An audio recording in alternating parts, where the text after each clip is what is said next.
Hey, you guys, welcome back to Rocket City Yardstead. I'm Sarah. If you're new, welcome to everybody. So, in case you can't tell, I'm in the garden. A couple of weeks ago, I really thought it was the end of the garden. We had 3 nights of frost advisory. We actually did a video coming out here picking all of the green tomatoes and peppers and eggplants. And then there was not even a whiff of frost in my backyard.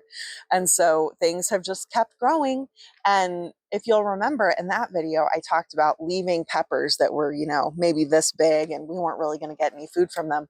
Well, because we didn't get that frost, I've got full-size peppers now. My eggplants, those plants are covered in fruit. There's a ton of cherry tomatoes to pick.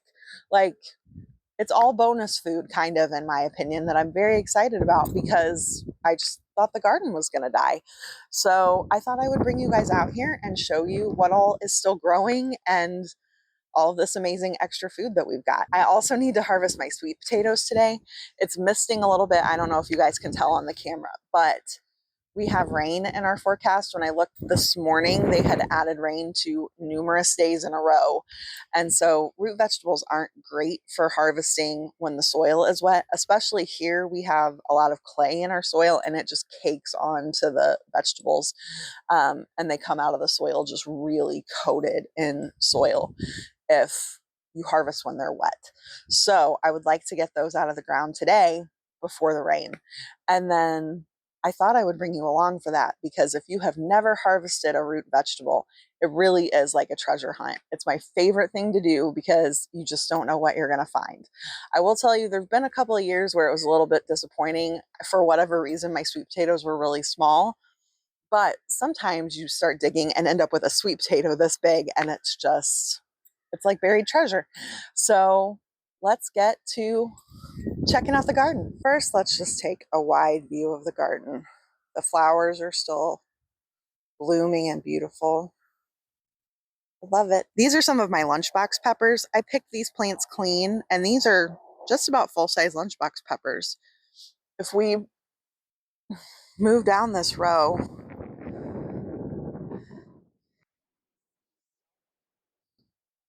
so many peppers coming on all these plants all over again. It's just crazy. I guess actually picking all the peppers told the plants to put on more. Here's what I really wanted to show you guys. This is one of those peppers that I left that was honestly probably about this size. And it's huge. And this plant has several of them. And it's just the greatest thing. I love it. Also, look here at my eggplant. This is the norm with all of my eggplants right now. They have just put on so much fruit. Let's see if we can find some more. There's a little baby eggplant. There's one. Oh, right there.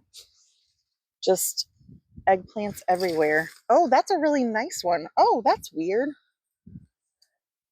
It's growing. Hold on, let's see if I can move these leaves out of the way. So this is kind of weird. It's like it didn't grow part of its skin, and so you can actually see seeds. That's interesting. Here you can see all of these pops of orange and so many tomato blossoms. My cherry tomatoes have just still been giving so many cherry tomatoes. This is the sweet potato patch we're going to dig up here in a little bit. My eggplants in my other bed. So many eggplants. They're sort of hidden here, but these plants are just loaded. I picked my chili peppers clean, my Anaheims, and they are covered in peppers again.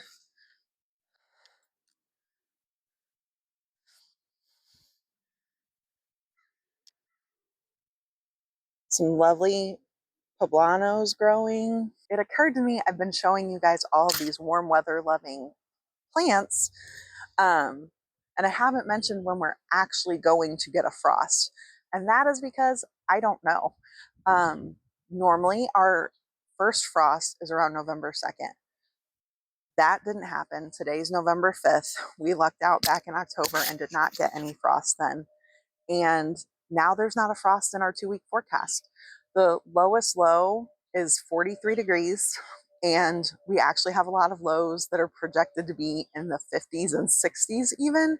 And so that's part of why these plants are thriving so well, is because they love that warmer nighttime temperature.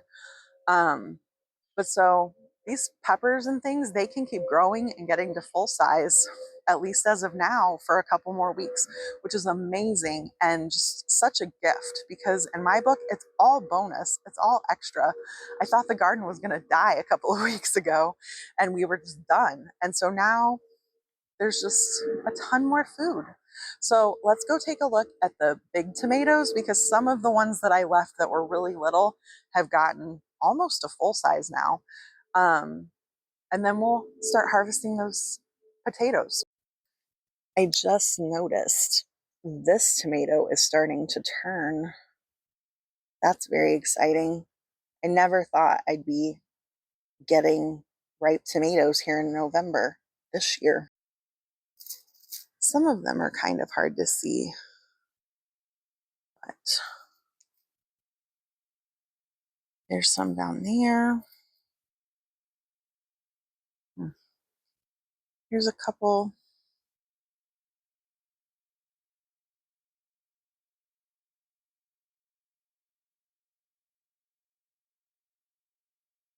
Just lots of bonus food, you guys.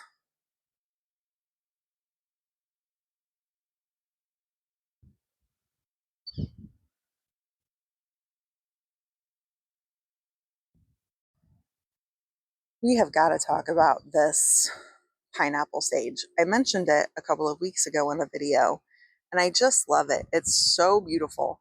But I planted it in the middle of my bed between my two panels. And you can see here, it sticks out past the bed on this side, and it also sticks out past the bed on the other side. It's just huge and glorious. And on a day when it's not misting, it's covered in bees. More paste tomatoes. Hopefully these will get to ripen and I can save them for tomato soup. I can't forget to show you guys my zucchini. It's trying. There's a baby zucchini right there. I also have a baby yellow squash. We'll see if they actually got pollinated. I may have to come out here and hand pollinate the squash. You guys, I don't know if you can tell looking at me, but it started raining in earnest while I was picking the cherry tomatoes. So I'm not going to get to harvest my sweet potatoes right now. Hopefully this won't last for very long and the vines will help keep the soil dry and I'll be able to get out there maybe sometime today and harvest them, since we have so many days with rain in the forecast. But I did get my cherry tomatoes harvested and a very humble harvest of green beans, 6 green beans. But for November 5th, when our average first frost is the 2nd, this is pretty awesome, right? So I'll be grateful for what's coming in, but also knowing I have all of those peppers and those eggplants that are going to be ready in no time as well. And then hopefully we're going to get out there later and harvest the sweet potatoes, and those will make it into the same video. But for now, I'm just going to wait out the rain and probably go vote holding an umbrella. I'll see you later. Guys, the rain has ended. It didn't rain a whole lot, actually. So I'm going to be able to harvest my sweet potatoes. The wind has actually dried them off as well.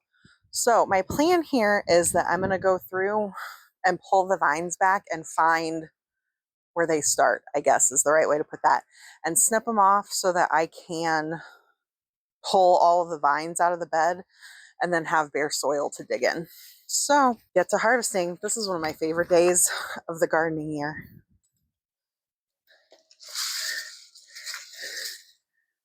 I will say, I have no idea what we're going to find in here.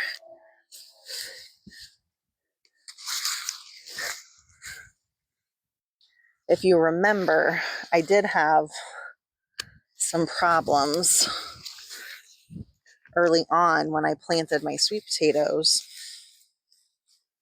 that I planted them rather late and they had plenty of time to grow, but it was already in the 90s and quite dry, and my plants just were not doing well.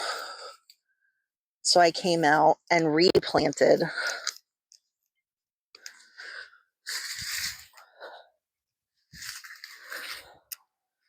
differently.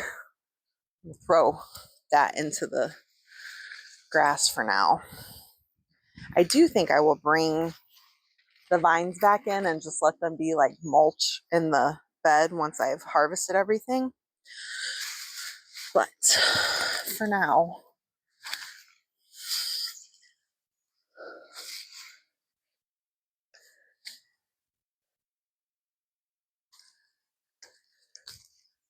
got tomatoes hanging out down here. Look at all of these tomatoes. Oop. See if I can shuffle them out of the sweet potatoes.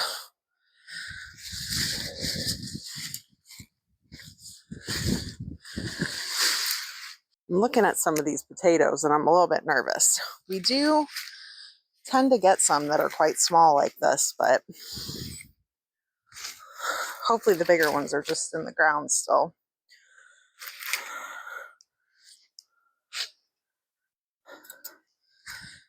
Let's just go ahead and start digging here and see what we can find. This is the first time I've ever had the potatoes under a shade cloth. Oh, look at this beautiful one.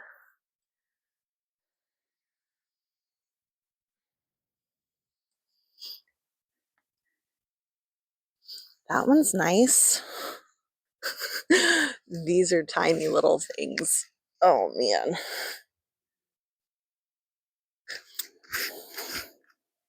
Look at this beautiful one.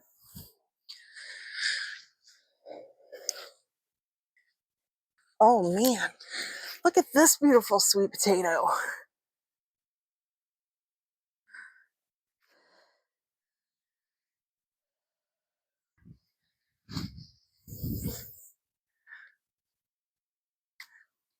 This is a nice one.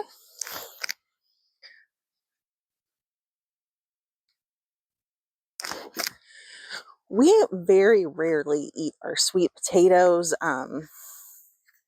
whole. You know, we don't normally do whole roasted sweet potatoes. We use them a lot in things like hash or mashed potatoes. And so all of these little ones, they are not going to go to waste. We will. Hello, Squirmy Wormy. Love to see that in our garden. Ooh.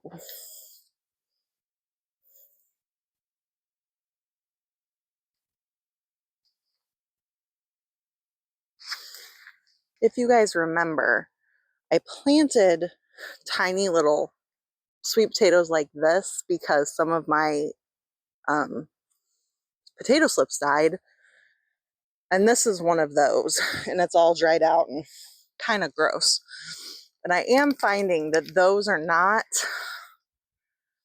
necessarily giving me great sweet potatoes, but they are giving me some. And so any food is food, even if it's small.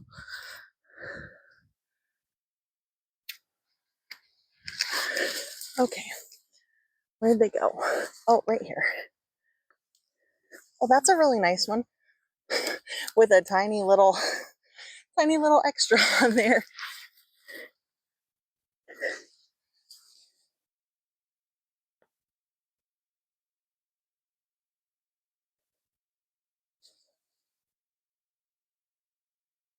Oh, this is a nice one.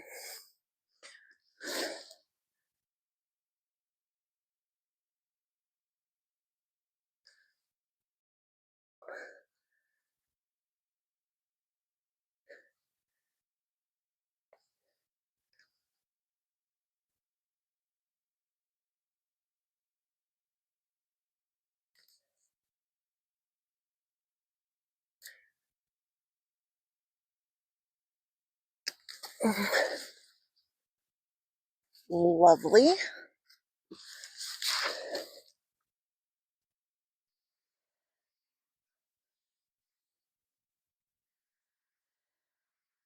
trying to be careful.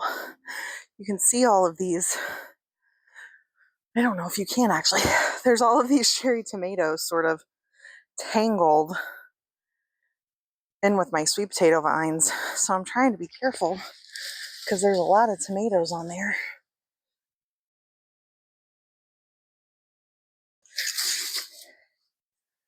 I think that's all of them. So I'm going to grab a box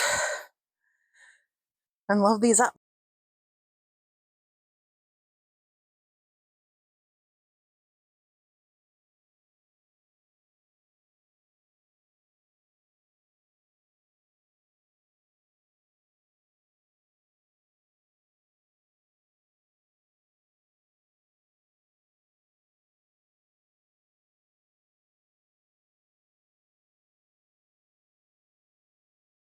All right, you guys. So sweet potato harvest 2024.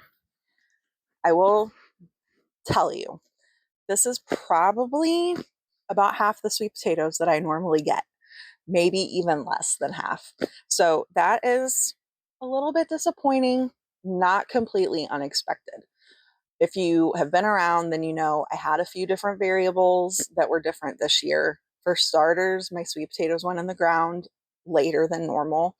So I definitely want to make sure that I have a spot available and that they can go in like mid-May.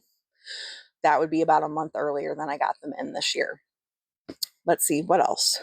We had a shade cloth over them this year, and that might be a problem. I mean, once sweet potatoes get rooted and really take off, they love the heat and the sun. That's why they do so well in the South. And so that shade cloth might not be something I can put over my sweet potatoes.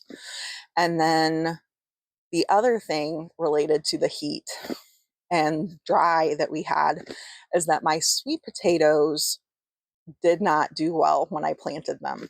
It was already in the 90s. It was really dry. It didn't matter that I was coming out here every day and watering my sweet potato slips.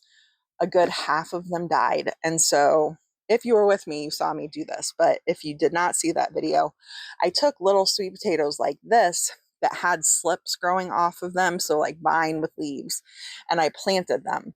They didn't already have roots. And I think that maybe that is part of the issue, because let me see if I can find sweet potatoes more like this little guy. They were coming off of those plants, the ones where I planted a little potato with vine, versus the sweet potato slips that had roots and actually survived gave me bigger sweet potatoes.